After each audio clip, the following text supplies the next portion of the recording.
disent avoir effectué de nombreuses démarches qui se sont avérées infructueuses auprès des autorités compétentes.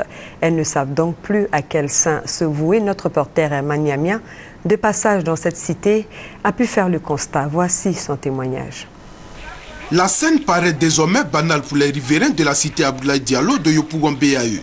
Pourtant, le risque d'un drame est bien réel.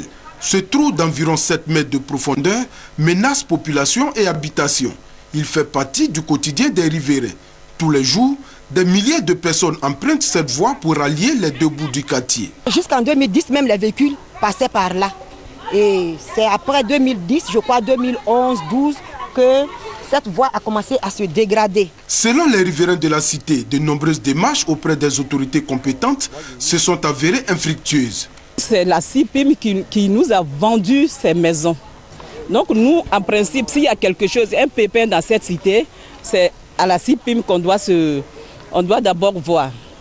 Et la CIPIM nous a dit qu'il faut aller voir, comment dirais-je, faire un courrier aux grands travaux.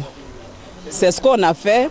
Maintenant, les grands travaux nous disent que ce n'est pas encore eux, mais il faut envoyer un courrier, adresser un courrier au ministère de la Construction. Et on l'a fait aussi. Et après, on a envoyé un autre courrier à la mairie. Ignorance ou simple volonté de se faire de l'argent par tous les moyens, la question mérite d'être posée. La cité Abdoulaye Diallo a été construite sur un passage naturel des eaux usées. Ils ont construit la cité sur un caniveau sans s'en rendre compte. Donc là, voilà le problème qu'on a eu. On voit bizarrement qu'on appelle avec la crise là, il y a eu qu'on appelle un bombardement de ce côté-là.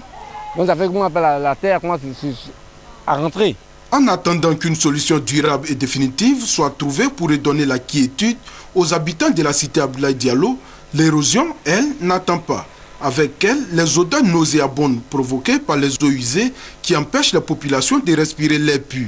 L'endroit sert aussi de dépotoir. Des ordures y sont déversées tous les jours, la nature ayant horreur du vide.